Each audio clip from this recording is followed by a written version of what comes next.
They have power drills which were sharp, so they would actually cut through the bone, not like cut. No, it would actually work.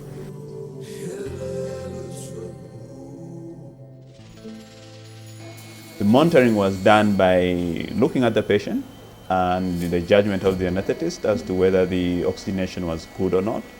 The pulse was done by feeling the pulse. The blood pressure had to be done manually, and if you imagine 5 hours of manual pumping, it just doesn't do it. So there was hardly any monitoring at all. In January 2007, Professor Haglund then came and visited us. I think those guys, all the neurosurgeons there are heroes.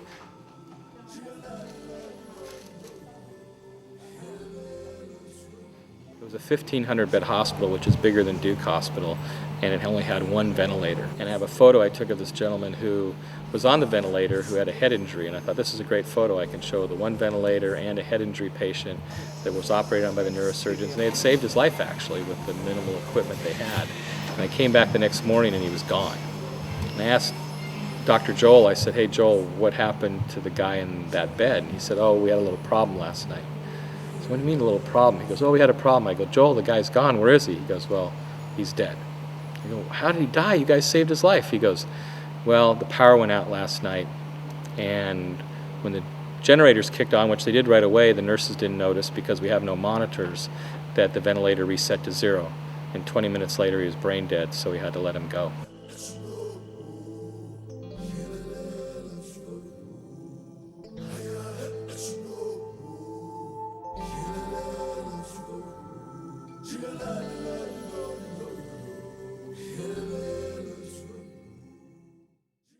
I had a little list of what the Haglund vision for Uganda was, and it was like 1 or 2 ventilators, a bipolar to coagulate the blood vessels, a drill for sure, and then a power cord to hook it all up so it would all run.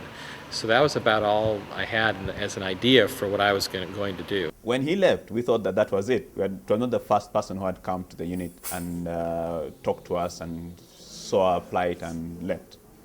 But that was the beginning of the partnership with Duke.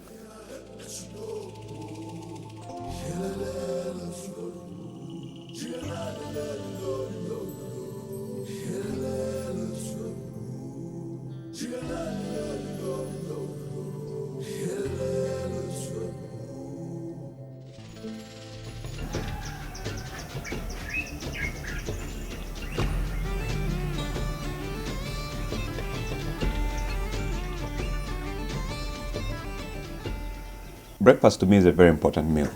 The reason why is that the day for a neurosurgeon is very fluid.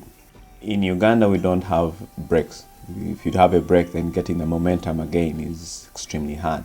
So I make it a point to have something in my tummy, and hence a very big breakfast.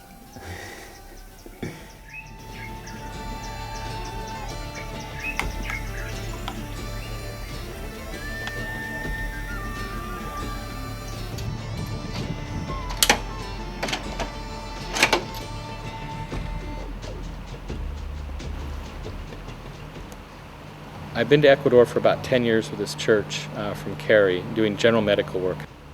And this pastor from Uganda, who has a church of 50,000 people, shows up on our doorstep, and while we were praying for him, said, "Mike, you're going to go to Uganda." I said, "Well, that's very nice, Pastor Jackson, but I go to Ecuador." Because he basically said he thought he heard a word from the Lord I was going to Uganda, so I felt it was my responsibility to pray about it. And then I kind of did this Gideon thing, where Gideon in the Bible, you know, he's supposed to fight 30,000 men with only 300. And when he does that, he says, "Lord, if this is really you, then I want to wake up in the morning and there'll be dew on the ground but not on my fleece." And so he wakes up the next morning and there's dew on the ground but there's not dew on the fleece.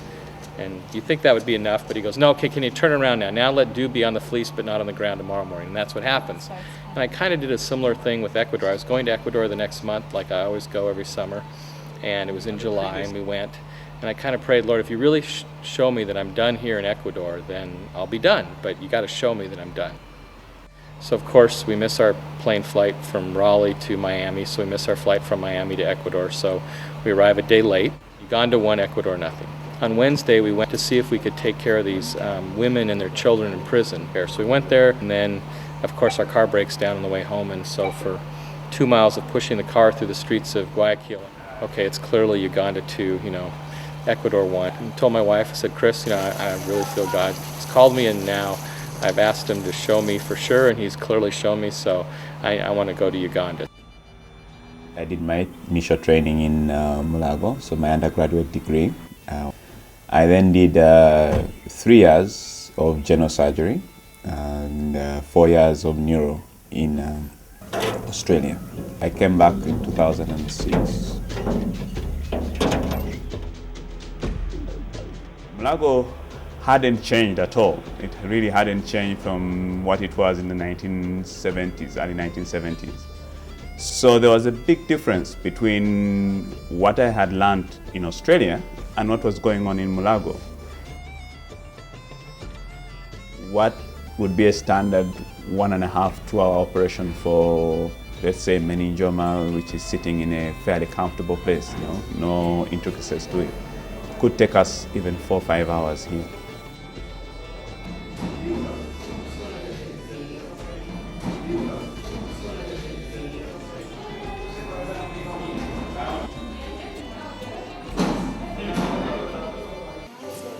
I went to the OR, and I've been talking about my Ecuador missions trips for 10 years, and nobody had ever volunteered to go with me. Dr. Haglund approached me one day as we were doing a procedure in the operating room and asked if I'd be interested in going, and immediately I was struck with the idea, well, it's quite an honor to be asked to be part of a small team. The emergency room is just little. Time of day was over 18 people had volunteered to go, so I thought, wow, this is awesome. So I started torturing people around Duke, like, where is our surplus equipment? I said, well, we have a surplus store. I called this Dumpster Diving 101 because it was just this huge warehouse with all the stuff. It looked like something out of the Raiders of the Lost Ark. So we set up this thing called Duke Global Health Plus. The plus stands for Placement of Life-Giving Usable Surplus.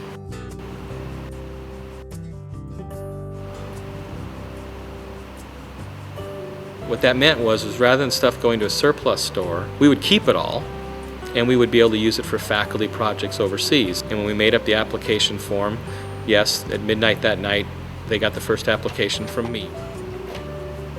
All of a sudden we got a couple anesthesia machines.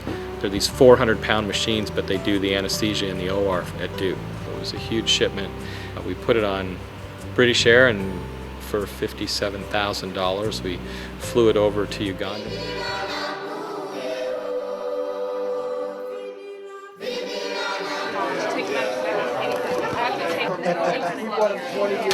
You got your second suitcase and doesn't have that much stuff in it, bring the second suitcase. Donated human tissue, which is used in spinal fusion surgeries. We're hoping it makes it through. More lumbar drainage. We have about 60 Beanie Babies that were donated by one of our nurse managers and her kids, and we've got candy and stuff, so when we go to see the kids, we have something to give them.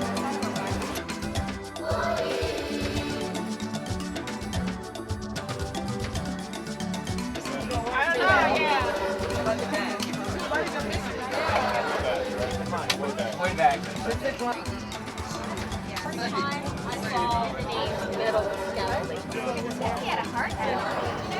Welcome to Mulago.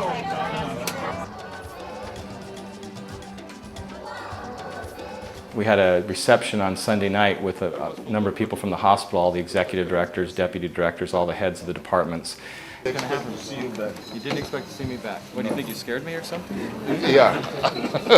You pointed at your assistants. You said, make sure he gets all the help he needs, and I did. And we got a chance to talk about what we'd done, and some of them hadn't seen the OR set up. And the amazing thing is our team, in basically one day, set up 3 ORs, unpacked 9 tons of equipment. The nurses got all the, Gene Bardis and the nursing crew got all the equipment set up and sterilized for Monday cases, and Monday we were off and rolling, and we actually did our most cases on Monday. The fascinating thing was when they came down Monday to see the operating theater and the recovery room, they were just blown away. I was very guilty, but now kind of stuff. If I cannot give her an then something wrong must be. Fantastic. Yes. Gone were the days when we had to bag our patients and in had come the ventilators. Gone were the days when we used to need to feel the pulse because we had the monitoring equipment to monitor the patient. Now with these machines, it gives me more fighting spirit. We got operating microscopes. We got equipment to do fine surgery. We got bipolar machines, so you could actually cauterize and stop bleeding, which was that time done by getting a gauze piece and just putting pressure and waiting until it stopped. That, you can imagine how long that took. Now you had a cautery machine which could actually help you. And it was the finest. It was not just a cautery machine, but we got one of the latest out of the model. The transformation was, when you look at the recovery room and the ICU, the monitoring all changed. We actually got a recovery room at the end of that first trip with Duke.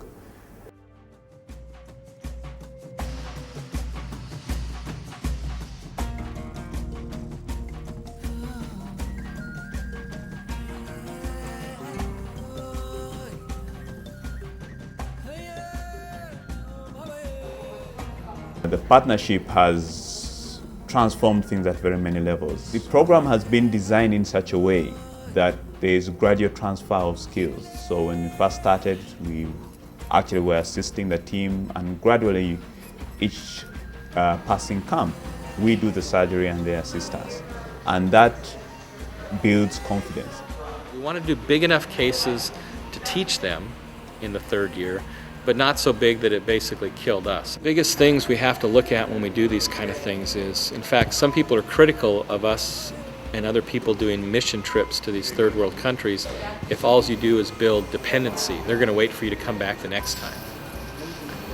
So my thought process is that we need to train them and have sustainability. So every year there'll be 2 Ugandan neurosurgery residents starting a 4-year program. Nobody wanted to join their residency program to train to be an anesthesiologist because the only thing you're going to get was strong hands because you'd hand bag for 5 hours at a time. We wouldn't even think about it. It had been muted for many years actually, from the time when my dad, who was the only neurosurgeon here, said, with the equipment that I have, with the situation that I have, I actually cannot train a neurosurgeon here. That now is changing, and we're planning to start the neurosurgical program, and we've got residents already on board. You would be amazed how many people had no interest at all in neurosurgery, but now, because of what they can see happening, we have residents who are all fighting for the slots because we only have 2 slots a year. That would not have happened if it wasn't for the partnership.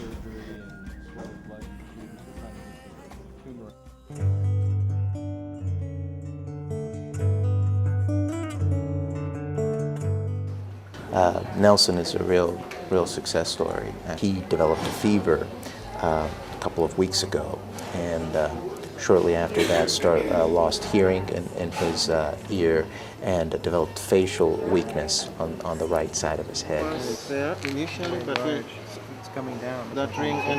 We looked at the CAT scan and saw a very large mass in the adjacent area to his brainstem. So we decided, well, this is some kid that we can definitely treat, and we put him on the schedule for Tuesday. And Monday, Nelson got significantly worse. He was no longer able to sit up, and was no longer able to move the left side of his body at all, and couldn't move the right side of his face at all. We sort of pushed him up on the operating schedule, and the child made a remarkable recovery. By the time we had him in the recovery room, he was already moving the left side of his body, and today we saw him. He's able to stand. He's able to smile. So this has been a tremendous success story. What do you think? Joy was doing much, and up to now, I'm still very happy.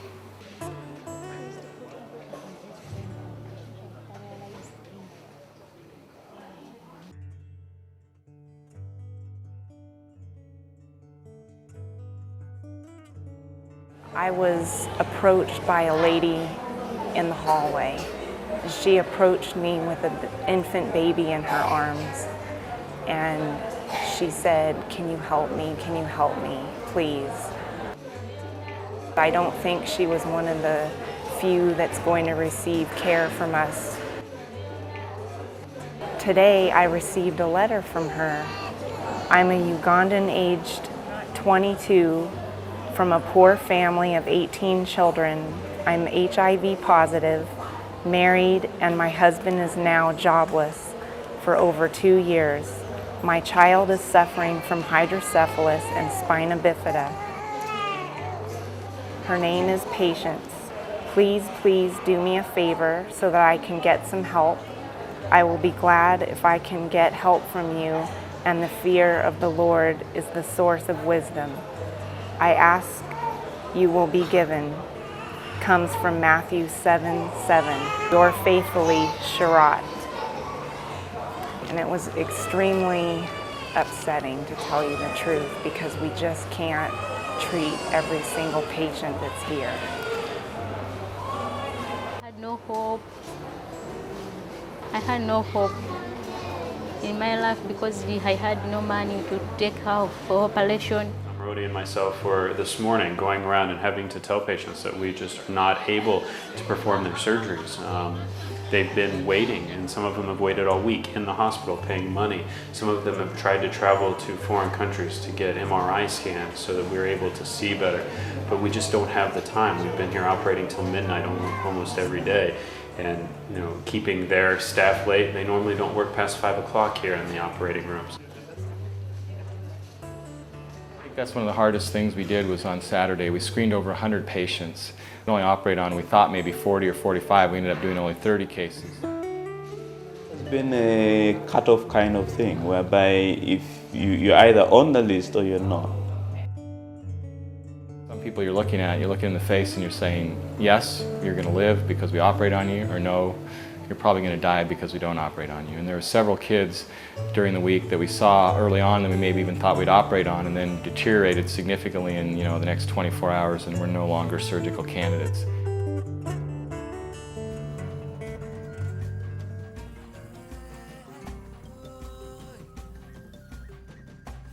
And I'm lucky because when I told you my problem, you helped me.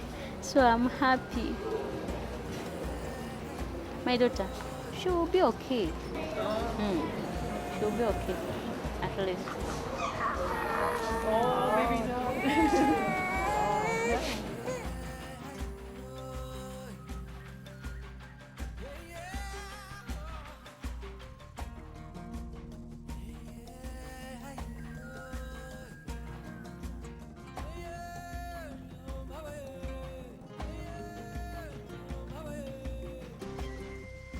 One of the things we rarely see in neurosurgery here in the United States is things like spina bifida and myelomeningocele. This child was born at Duke. He'd been in a neonatal intensive care unit with very close monitoring, IV antibiotics, and very close treatment of the wound until it gets closed. And that's usually done within 24 hours as an urgent kind of procedure.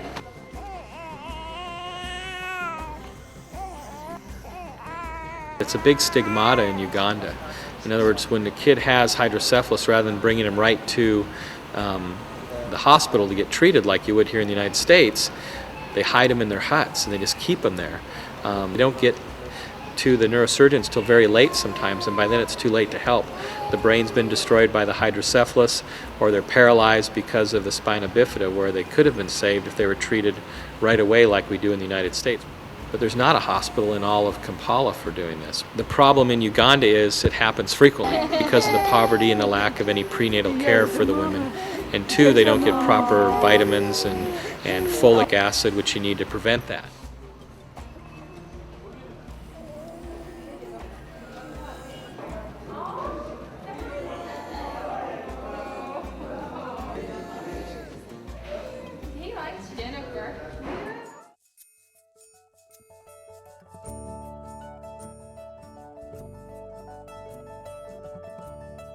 My goals, and hopefully, how do we raise funds for the future, because each one of these trips is like $150,000 to pay for the nurses to fly over and pay for all the equipment to get shipped in. was we need to have the data. So for 3 years we collected the data, and now 4 years. 2 years before we came and 2 years after we came. And what we've shown is dramatic. Surgeons have more than tripled their number of cases they've done. The overall OR used to do about 1,100 cases a year, and now 2 years after we came with all the equipment, they did 2,400 cases last year. What we saw is the number of cases per day.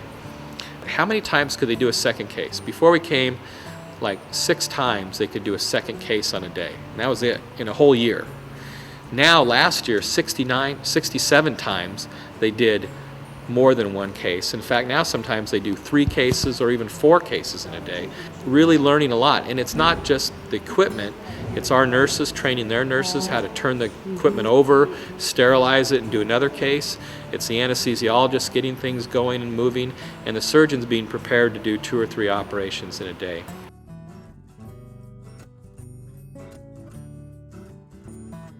The beginning was tricky because we didn't, you couldn't understand each other. The years, that has actually, people have come to understand each other. When the Duke team is here, the Ugandan rhythm changes. Because when you bond, it's the easiest way of transferring information because they know how to transfer information to someone else without necessarily stepping on his feelings. I'll give you the story of the red line. In order to try to preserve the sterility of the operating rooms down there, when you get to the operating theater, you have to take your shoes off and step across this red line. There's no red line in the Western world theaters, but in Uganda, there is this line where you cannot cross with your shoes from outside. You have to change your shoes and put on something new. And there was not fights, but lots of anxiety and dyspepsia. We were kind of ignoring that and not sure how to deal with it, and it didn't make sense to us. To know that the level of bonding that happened from that trip is that the next time they came the second year, they had t-shirts with the red line on it. And it became the joke, And while, yes, it is being enforced, it is actually enforced in a joke way. It's not as it was in the first time when the sister would stand there and actually those shoes won't come in. Sister Agnes, who's probably was my most ardent enemy the very first year, we're now like best buddies and hug, and she's one of my best friends. I think the part that we had to learn was you got to be a little more laid back there. You have to really chill out when you go to Uganda because that's the way they are. It's Ugandan time. It's actually reached a stage where you'd almost believe that the Duke team is, your brothers who have gone out a little bit, gone to visit and come back every year to be at home.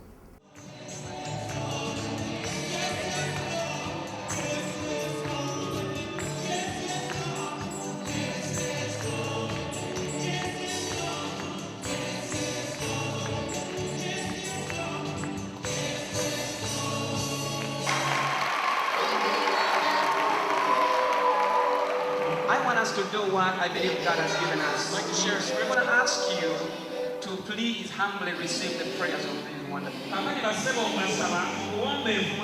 There are thousands of people here and they are going to really pray for you, so watch out.